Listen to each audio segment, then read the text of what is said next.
What is going on, everyone? It's your boy Tony at the weekly close, here to report on the art of the chart and share the latest trends, thoughts and analysis from different minds in one place. To kick off this week, we're looking at the markets being unfazed, or have they been phased by inflation? Bitcoin pulling back before a potential takeoff. So let's go in. Just to kick off with just some general macro news just from the very top. Earlier in the week from CNBC's Crypto World, Robert Lee of PitchBook released their crypto report, and it was just interesting to just see this kind of graphic to just talk about the amount of money that was raised all through the late stages of 2020 and throughout 2021 by different VCs.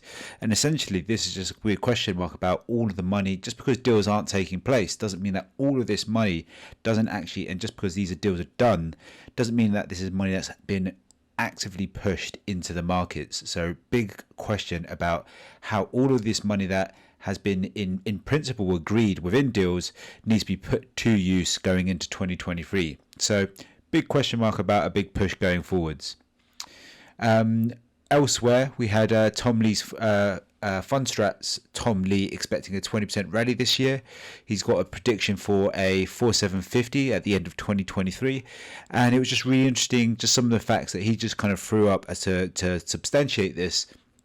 The first one being the S&P by day 25 being up 5%, has a 71% chance of advancing to more than a 20% gain across the year, and 16 out of 17 times the market is higher to the end of year once we've had this start. So it'll be interesting to see how that plays out, and again some of the other information we're going to look at, because just looking at the New York Post, as we kind of know earlier in the week, we had the current reports on inflation, and it's still running rampant, yet the markets to begin with in the middle of the week were unfazed, and then we'll talk about why it rocked it a little bit towards the end of the week.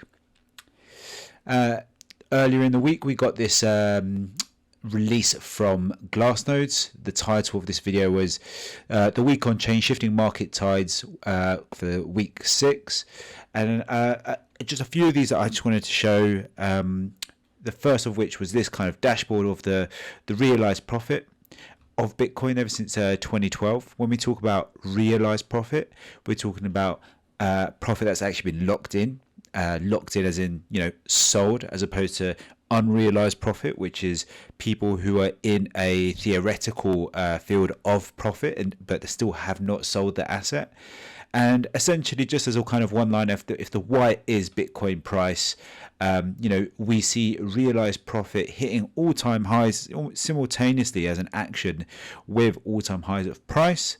And similarly, there's a relative relationship to the lows. So the point being here, the fact that we're starting to see the early stages of new highs of realized profit is obviously a positive going forward. As we can see, if we look back to kind of July 2017, it was the beginning of these new highs before hitting a peak and then new lows that suggested that we went into a bear market. Equally, you could look at the reverse of that, which is the realized loss. People locking in the highest amount of losses on chain, being locked in at those all-time highs when people the very first losses are coming in,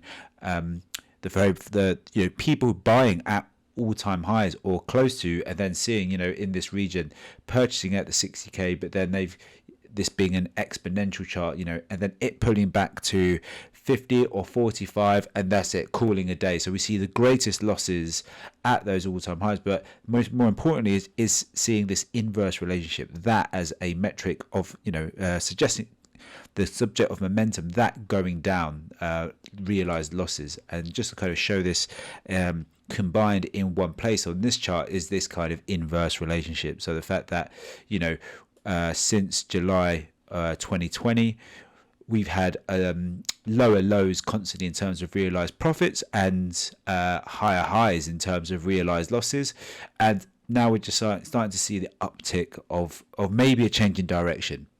That's just something to observe. And what that's just kind of also substantiated by is, if you kind of look at realized loss in terms of this kind of exponential moving average since 2012, every time it breaks above the sudden downtrend, i.e. this breaking, the arrow suggests, 2012, 2016, 2019, and then here we have it, the downward trend, the break into the green, the breaking of that resistance. So interesting kind of sentiment. And the reason I say sentiment indicators, not just profit and losses, of course, the more people who are locking in profit, the more people who are discussing that, among friends and the like. And this is, the change of sentiment towards this asset as, oh, I actually know people firsthand who are, they doubled their money 20% at highs, blah, blah, blah, etc., etc. It expresses a change of psyche. And then finally, the last interesting slide on this was the unrealized profitability momentum. And what was just interesting is, taking if the current value is this red line running from left to right, and then we have in gray is Bitcoin price, and in blue we have the relative unrealized profit momentum. Whenever that kind of breaks one and goes above this, it usually kind of follows a down point in the market, and then usually goes on to suggest the beginning of a bull run into new highs. So just looking at the facts, looking at the charts, from 2012 you had your bull run pullback as the red arrow suggests. Eventually you get a kind of crossover of this unrealized profit momentum. Once that's kind of crossed, you have this, as this arrow suggests, this run up to a new price all-time high, and then the kind of same the kind of same repeat actions take place in 2015 with the bear run, the break above one for the unrealized profit momentum, and then suddenly the bull run. That happens again in 2019, and we're seeing the very beginnings of that in 2023. And just by the beginnings, I just mean the unrealized profit momentum going above one. So interesting, in combination, all interesting things to kind of watch out for moving forward. Earlier in the week, Marcel released this video called Extreme Danger for Ethereum, my ETH price analysis today. And I guess what's going to be interesting is we'll look at this and why maybe in hindsight we should have looked at it ever so differently. And what he's just kind of highlighted here with ETH USD on the 4-hour chart is this kind of upward ascending triangle, and his identification of this as the kind of breakout, the confirmation of this is going down to the downside, because generally there was a prediction of obviously a bit of a pullback. And I guess looking back a little bit more, price did regain all of this zone. It'd be interesting to kind of rethink, be wary of, all sorts of triangles potentially, playing out as parallel channels in one way or another. So, full respect and understand to that analysis, but this is what played out. It bounced off that resistance, the other lows that it formed previously, and broke to the upside in the end, which we'll look at shortly. So, yeah, understandably so, but this is how it played out on a high level. And I think what's just rightly so, we've got the volume indicators to the left, just kind of showing where that kind of point of control was and why. Well, essentially, we've got so much volume built up in these two zones. The point, this kind of question of, is this the point? Is this a fair representation of the point of control when you have so much volume built up in 1, 2, and 3 peaks? And so that was an interesting one, but that was not to be taken so seriously as a place for price to return to. That being said, we had Jason Casper earlier in the week with a kind of title of the video, very bullish signal for Bitcoin. Will we see another huge pump? And to be honest, there was a lot of kind of talk and focus of a return and touching on this kind of supply zone, but then this is the kind of the zone I've just highlighted up above, just to kind of complement. Whereas essentially, price has kind of gravitated towards, and why it's gravitated towards that we'll look at in a second when we look at Traders Reality, Tino from Traders Reality.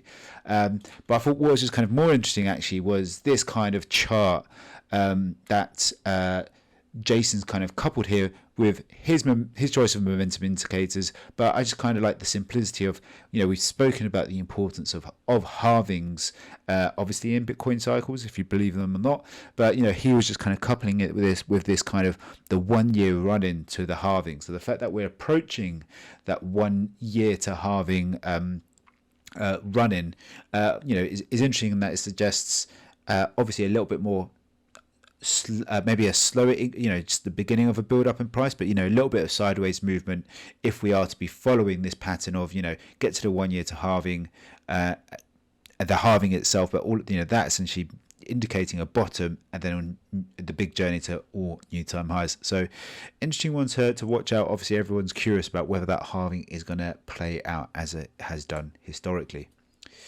And then the reason I talk about 25k being an interesting place when thinking about Tino and Traders Reality is that this, I can't remember the specific day that this video was released, but it was midweek from my recollection. We hadn't even entertained this idea of 25k being broken, but him just sharing the high block capital, all of that liquidity being built up in that region. It's no surprise that we've gone up there, tapped it, whether these were longs, everybody thinking this is going to be the breakout to the upside, but no surprise, price has gone and tapped that. And it'll be interesting to talk about and couple this with Tom from Greenstar Trading's analysis and on the question mark of, are we going to visit some of these pockets of liquidity from an Elliott Wave perspective? But as a kind of as a reminder, and the kind of the analysis that Tino does in terms of the vector candles and where volume is and identifying these imbalances, it was just really interesting to kind of talk and remind the importance of, if we can and when we do break this $25,000 region, how we can potentially cut through this like butter. I think if you were to take your volume analysis on this, you'd see there's just like very, very, very little volume behind here. But this, we'll talk about vectors being regained. This is all up for grabs. So we can expect, if we can break through that 25k, it's almost a clean cut up to 28, and then questions about 30. But this is all a discussion earlier in the week where we had the initial inflation data from on Wednesday on the kind of on the, where was it? Is it on this slide? USD CP, yeah, CPI year on year 6.4. Even though they came in slightly hotter than the 6.2 that was estimated, the market shrugged it off. There's obviously people like to talk up the difference between the economy and the stock market, and this was one time where the reactions did not marry with one another, but rightly so, pointing out that we still had at this point core PPI month on month, PPI month on month, production price index, and unemployment claims to all still come out in America, and that came in red hot. If I was just to kind of read out those numbers, looking back at this right now, for the first of those, core PPI was estimated to be 0.3%. It came in 0.5. PPI month on month was meant to be 0.4. Came in 0.7. So hot, high above. Not needs to be. Obviously, the Fed and everyone's anticipating that action is going to be taken to be bringing those well in line. And then unemployment claims 194,000. So, interesting to kind of reflect on, how much heat does the kind of Fed want to introduce in terms of unemployment, but nonetheless on the PPI fronts. Interesting how that's pulled the markets in different directions to earlier in the week in terms of the CPI anyway. So this is what I was just kind of touching on a little bit earlier, or slightly introducing. So this is Greenstar Trading's Bitcoin Elliott Wave analysis. We've shown a few of these in the past, but what's interesting now is that actually some of the a lot of the bear, well, not all of the bear cases, but at least those that we discussed earlier in 2023 are now off the table. So what was just kind of really interesting, just kind of going back at this and looking, all the way from 2013. are the kind of the sizes and the magnitudes of these kind of corrections. Now obviously this is on an exponential scale, so the kind of percentage of retraces of all these, just because they look the same, would actually have been far greater in this region than in this region and then in this region. But what's interesting just is just to kind of look at is the fact that we're not seeing anything greatly different, and the when looking at this kind of scale is the kind of thinking of where we are within this. Now, just to kind of bring in some real basic Elliott Wave theory without scaring anyone off with all these arrows, is that Elliott Wave moves in, whether it's up or down, you have a kind of a motive direction, and in that you have your 5 phases, consisting of in that direction and retraces, 1, 2, 3, 4, 5, and then you have your lettered phases, which are the retraces themselves. And then the second most important thing behind that is the kind of very fractal nature of Elliott Wave. So saying that within this wave 1, there would be these 5 waves, 1, 2, 3, 4, 5, and then within that wave 2 would be the ABC that we're kind of talking about.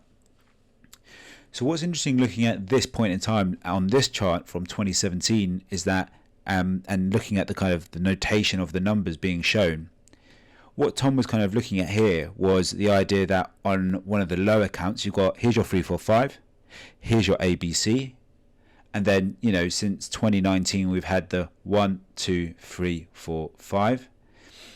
And then, even though I've shown 5 waves here, this is basically a complex correction, basically a double ABC, but here it's noted as you would, WXY, WXZ, taking us down to this point of, which is being noted as a 2. But I guess what's interesting here on a kind of, you'd have to draw this out on a fractal chart, but nonetheless, the identification of this potentially being the 1, 2 of a larger 1, 2, and then if you were to go back to the very beginning of an even larger 1, 2. The reason why that's interesting and important is that wave 3s are usually, not always, the largest, most impulsive, biggest waves. So to think on a fractal nature, to be catching the wave 3s on the lower cycles that would, or the higher time cycles, is obviously incredibly interesting for the long term moving forward. So one for us to be following with the upcoming price action. But just to kind of pair with the earlier slide that I just had, just going back, with these 3 retraces, is how they've all acted similarly on the RSI to go to these incredible, highlighting these bottoms of oversold positions, and we have since pulled away. So this question, is the bottom in? We'll have to kind of move forward to see. We had the FTX collapse in November, which pulled price all the way down to those all-time lows. So I guess more interesting is the question, is that a black swan event that caused that? So interesting nonetheless. And then here, just going to an even smaller time frame, even though this is on the weekly chart. If we are to picking up this idea that this is the beginning of a new impulse, i.e., what this loose squiggle suggests, the 1, 2, 3, 4, and price has since completed that wave 5. Right, we've gone up to $25,000. We can expect that pullback, just like we were showing on that earlier slide, of now the ABC, and that's what this is, the ABC. And then if you believe, obviously, the importance and the psychology of whole and round numbers, 20k is going to be an obvious place of resistance for that. And then if you're still kind of uncertain whether you're trading this, short term or long term, is, wait for the 1, 2, 1, 2 off that low. See that kind of the establish of the lower low here, that bounce. And if you see that bounce and then the beginning of the wave 3 from this point, below the price point of 25k, these are also going to be great opportunities if they play out. And this bull count, the only way it would be invalidated, and we'd have to start looking at the bear counts again, is if we go below those all-time lows of 15,500 caused by that the FTX collapse. What was that? Approximately around the 9th of November. And that's exactly what this kind of shows, that kind of breakdown. Sorry, I should have spoken over this one on the 4 hour of precisely that consideration. Here's the 5 waves of the impulse. We've done since this video is published, this has happened. We've gone up to that 25k. We grabbed that liquidity that Tino highlighted on the high block capital, and then since there's plenty of bad news and inflation data still out there to suggest that to pair with this kind of Elliott Wave theory for a kind of pullback. And I think it's it's safe to say here highlighted anything up to and around if that's the kind of 20k there. I think we should just be keeping an eye out for that ABC pullback, and then only once we've established a bottom within that and going forward, would we be more comfortable maybe in this movement of direction. But I think this has been a really interesting week, a mixture of inflation data, but there's lots of kind of confluence from a lot of separate analysis, whether it's Tino on the high block to Tom on the green star at the moment. So please like, comment and subscribe if you've enjoyed these videos, and we'll keep pushing out more. So thank you very much for your time. Cheers.